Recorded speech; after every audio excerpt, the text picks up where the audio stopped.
Money के साथ कोई इशू वगैरह कुछ? सर मनी अच्छा आदमी नहीं। मैंने मुकुल को पहले ही कहा था कि इनके चक्करों में मत पड़, लेकिन वो हमारी बात नहीं माना।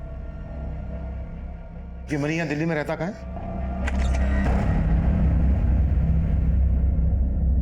पिंकी, हम तेरा एबॉर्शन करा के तेरी जान खतरे में नहीं डालना चाहते,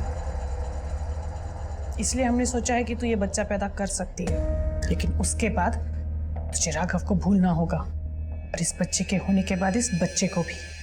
इसी में तेरी और तेरे बच्चे की भलाई है।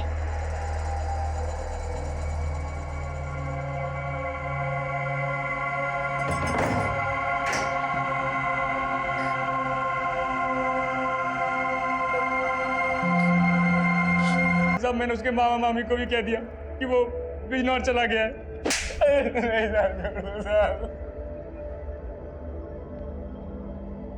मुकुल रोहिणी मार्केट में इस प्रेग्नेंट औरत के साथ घूम रहा था और वहीं पे तूने मुकुल का मर्डर किया। कौन है औरत? साहब मैंने नहीं देखा कभी इसको। हमें तब लग रहा था कि हमने बड़ी आसानी से इस मर्डर केस को सोल्व कर लिया है, लेकिन तब इस मर्डर केस का असल राज हमारे सामने नहीं आया। एक तरफ हमने उस लड़के की मुकुल नाम से पहचान कर ली थी और दूसरी तरफ वो प्रेग्नेंट औरत उसे राघव मानकर याद कर रही थी। अब सवाल यह था कि वो मुकुल था या राघव। ये एक रहस्य से भरी पहेली थी और मेरी गट फीलिंग कह रही थी कि ये केस अभी तक सॉल्व नहीं हुआ है। अब इस केस में एक अजीब सी आंधी आने वाली थी जो मुझे और मेरी टीम को हिलाकर रख देने वाली थी। साहब वो दोनों बच्चियां स्कूल यूनिफॉर्म में थी और बहुत ही चालाकी से इतना महंगा मोबाइल चुरा कर भाग गई। उनमें से एक का बैग है ये, पर देखिए तो क्या क्या भर रखा है।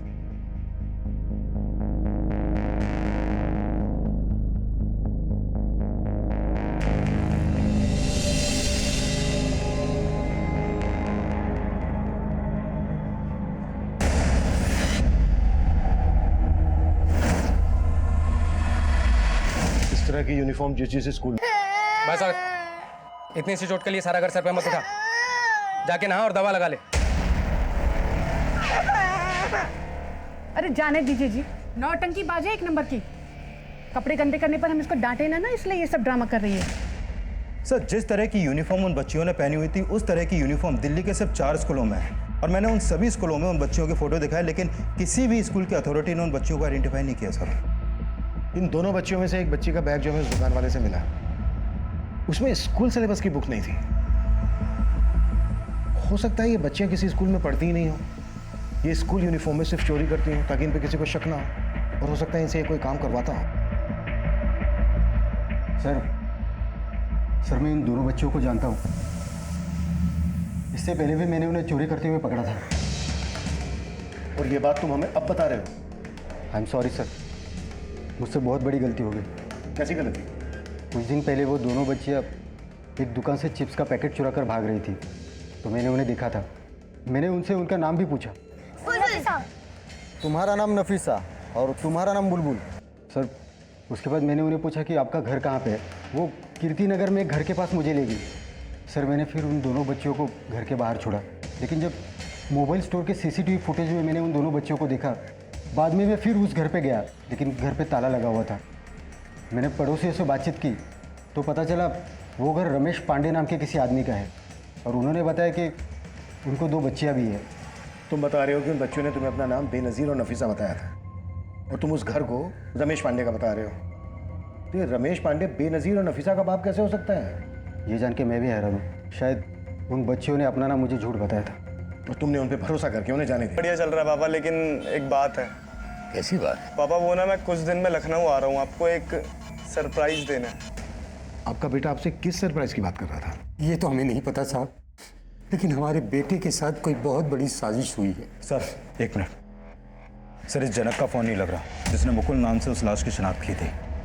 सिंह कुछ तो गड़बड़ हुई है। तुरंत बिजनौर पुलिस से कांटेक्ट करो और उन्हें जनक के घर भेजो, और राम मनोहर कॉलेज में भी पता करो कि ये राघव वहां पर स्टूडेंट था क्या। Okay sir.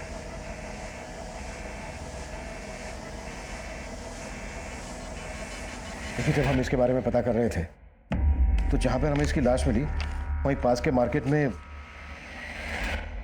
ये इस प्रेग्नेंट औरत के साथ घूमता हुआ सीसीटीवी में कैप्चर हुआ था। आप जानते हैं इसको कौन है ये लड़की? नहीं साहब, हम इसे नहीं जानते।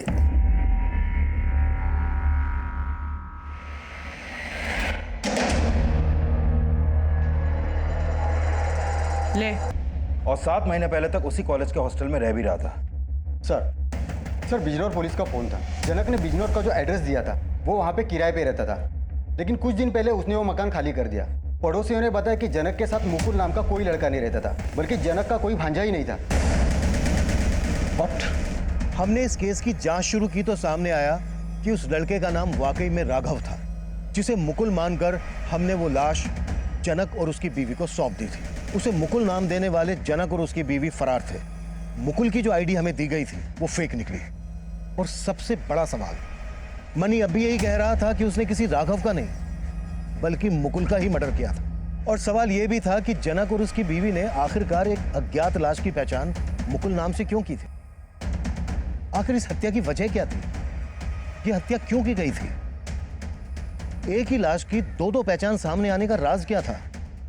हम इन सवालों के जवाब खोज ही रहे थे कि एक नई चुनौती हमारे सामने आ गई। सर, भजनपुरा पुलिस को 2 दिन पहले एक प्रेग्नेंट औरत की लाश मिली थी, लेकिन उसके पास से इसलिए हम आपसे पूछताछ कर रहे हैं। अच्छा, आप लोगों को क्या लगता है कुमकुम को कौन गायब कर सकता है?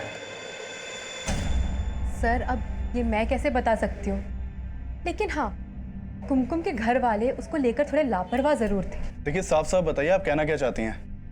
दरअसल सर, बात यह है कि कुमकुम अपने घर से ज्यादा वक्त तो बाहर मोहल्ले में खेलने में या आस पड़ोस के घर पे बिताती थी, और उसके घर वालों को उसकी कोई खबर नहीं होती थी। बस सर, अब इससे ज्यादा मैं कुछ और नहीं कहना चाहती। आस पड़ोस वालों से सुधा और कुमकुम के घर वालों के बारे में पूछताछ करो, और उन लोगों से भी बात करो जिनके घर में कुमकुम का आना जाना था। हो सकता है कोई ना कोई हमसे झूठ बोल रहा है।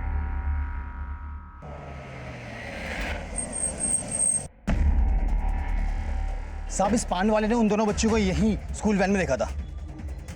क्या देखा था? साहब, वो वैन के ड्राइवर ने यहीं स्कूल वैन रोकी थी। वो मेरे पास गुटखा खरीदने आया था, तभी मैंने देखा कि वो बच्चियां स्कूल वैन से निकलकर भाग गई। कौन से स्कूल की वैन थी? कोई नाम देखा था उस वैन पर स्कूल का? नहीं साहब, इतना मैंने ध्यान नहीं दिया। कुमकुम के हिस्से का प्यार भी मुझे दे दिया। अब जब वो मिलेगी ना तो उसको बोलना कि आप लोग ना मुझसे ज्यादा उसे प्यार करते हो।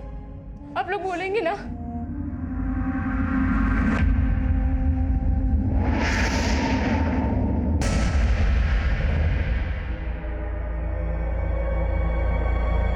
सर, मुझे लग रहा है ये बच्चियों से चोरी करवाने वाला कोई गैंग है जो बच्चियों से स्कूल यूनिफॉर्म में चोरी करवाता है। वो नफीसा और बुलबुल भी लगातार चोरी कर रही थी सर। ओमी ने बताया कि मोबाइल चुराने के बाद इन दोनों में से एक बच्ची अपनी दादी से कांटेक्ट करने की कोशिश कर रही थी। हो सकता है इनको कहीं से लाया गया हो और ये दोनों वैन से उतरकर भाग गए, और मोबाइल शायद इन्होंने इसलिए चुराया होगा ताकि इनमें से नफीसा अपनी दादी से कांटेक्ट कर सके। सिंह, ओमी ने जो 8 डिजिट का नंबर दिया था उससे पॉसिबल 10 डिजिट का नंबर बनाने की कोशिश करो। हो सकता है इससे हमें उसकी दादी मिल जाए। और दिल्ली एनसीआर में पिछले दिनों में बच्चों को लेकर जितनी भी मिसिंग कंप्लेंट फाइल हुई है सबको स्कैन करो। अब हमें सिर्फ नफीसा और बुलबुल ही नहीं बल्कि उस वैन की सभी बच्चों के बारे में पता करना है। Sure sir. उन बच्चों का यह केस किसी बड़े अपराधी से जुड़े होने की तरफ इशारा कर रहा था। उस वक्त हमारे पास 2 ही क्लू थे।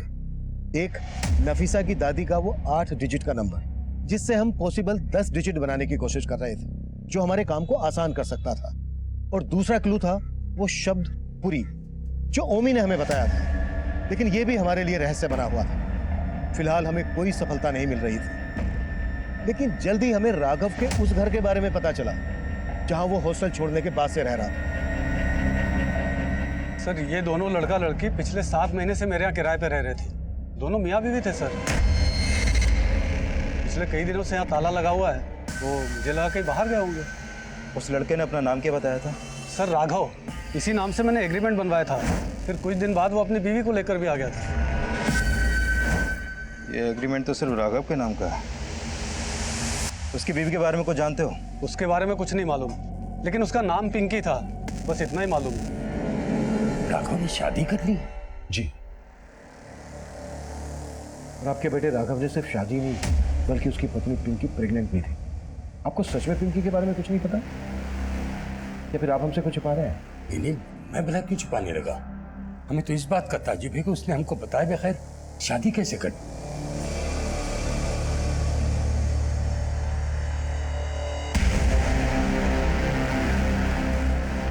जिस तरह से राघव ने अपनी शादी की बात अपने पेरेंट्स से छुपाई, हो सकता है उसी तरह से पिंकी ने भी अपनी शादी की बात अपने घर वालों से छुपाई हो। सर आपका मतलब ये एंगल ऑनर के लिंक का है, लेकिन मनी तो बोल रहा था कि उसने राघव को मारा है और राघव ने उसे अपना नाम मुकुल बताया था।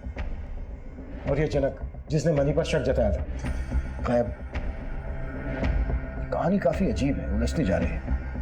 सिंह एक काम करो, इस पिंकी के घर वालों का पता करो, हो सकता है इस अजीब सी कहानी का यहाँ से कोई क्लू मिल सके। Okay sir. सर टुमटुम से फोन आया, मोती नगर में 2 बच्चियों की लाशें मिली हैं।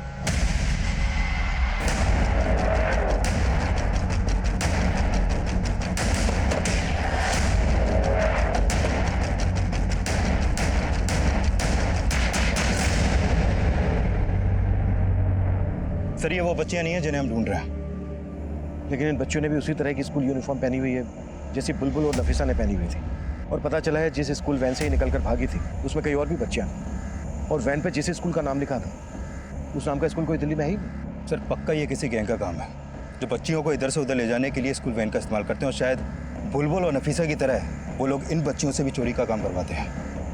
अगर वो इन बच्चों से चोरी करवाते हैं तो फिर इन बच्चों की मौत की वजह क्या है? इन बच्चों की बॉडीज पर कोई एक्सटर्नल इंजरी के मार्क्स भी नहीं है।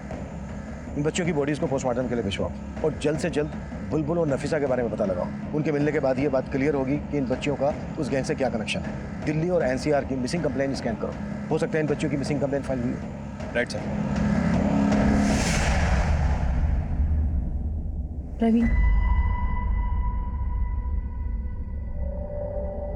हाँ हम फंसेंगे तो नहीं ना? तुमने तो फंसने का पूरा इंतजाम कर रखा था। अगर मैंने ऐसा काम किया कि फंसने की कोई गुंजाइश ही नहीं है।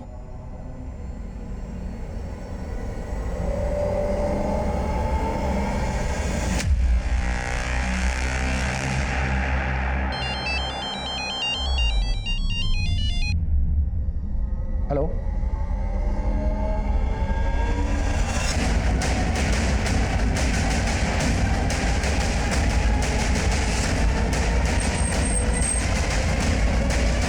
उसके बाद की रात तुम फरीदाबाद से दिल्ली एक कैब बुक करके गए थे, क्यों गए थे? सर मैं अपने दोस्त के पास गया था रात को 1 बजे और 3 बजे दिल्ली से फरीदाबाद वापस भी आ गए। क्या छिपा रहे हो हमसे? सर मैं कुछ भी नहीं छिपा रहा सर। जब तुम फरीदाबाद से दिल्ली गए थे तो अपने साथ एक बड़ा सा सूटकेस लेकर गए थे। कैब ड्राइवर ने सब कुछ बता दिया है।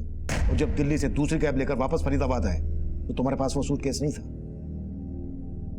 क्या लेकर गए थे उस सूटकेस में? सर वो ऐसा कुछ भी नहीं था सर। लगता है इन दोनों से एक साथ पूछताछ नहीं करनी चाहिए थी। इस प्रवीण को दूसरे कमरे में लेकर आओ। Sir sir sir sir sir मैंने कुछ भी नहीं किया। जो भी किया मेरी बीवी ने किया सर, और उसके चक्कर में मैं भी फंस गया सर।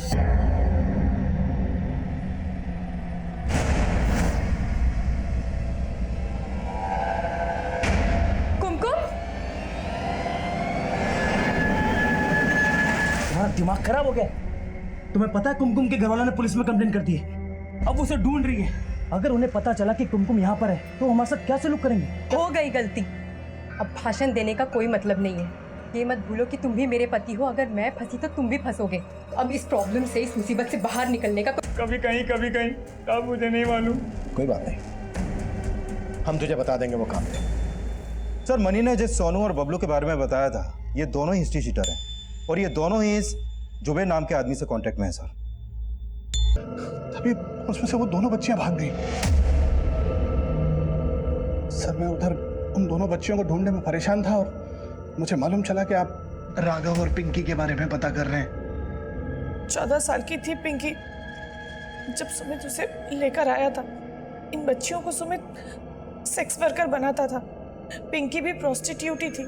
फिर सुमित ने उसे अपने किसी आदमी को बेच दिया और वहाँ उसे राघव से प्यार हो गया और वो उसके साथ 7 महीने पहले भाग गई। सुमित तब से उसको ढूंढ रहा था।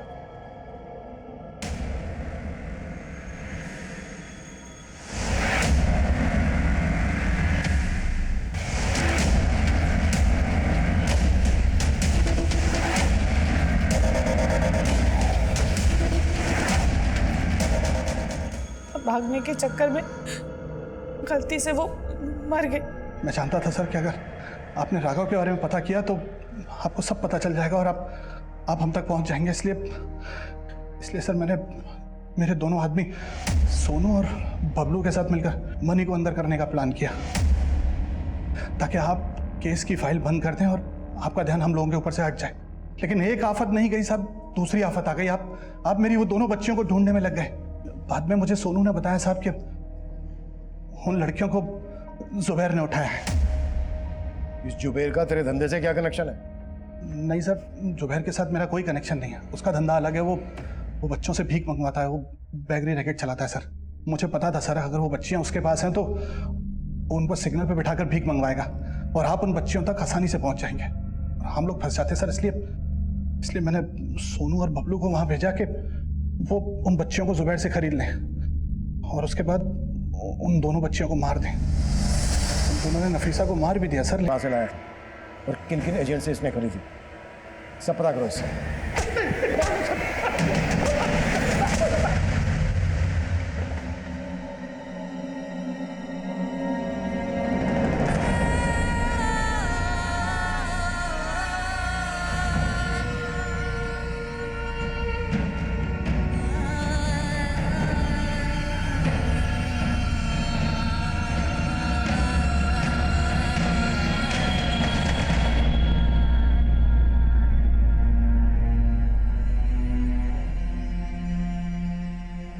हम अब जल्दी रोज इस तरह के अपराधों का शिकार हो रही हैं। हो सकता है ऐसी ही कोई बच्ची आपके पास भी मौजूद है, लेकिन उस पर आपका ध्यान ना गया।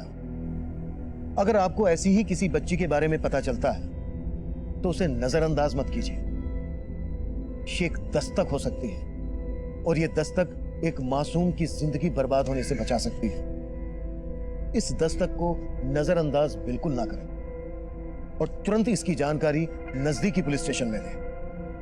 अब मैं सीनियर इंस्पेक्टर अभिमन्यु जिंदल आप लोगों से विदा लेता हूं। आपसे फिर मुलाकात होगी एक नए केस के साथ। स्वस्थ रहिए, सतर्क रहिए और देखते रहिए क्राइम पेट्रोल दस्तक। मकसद बताना नहीं,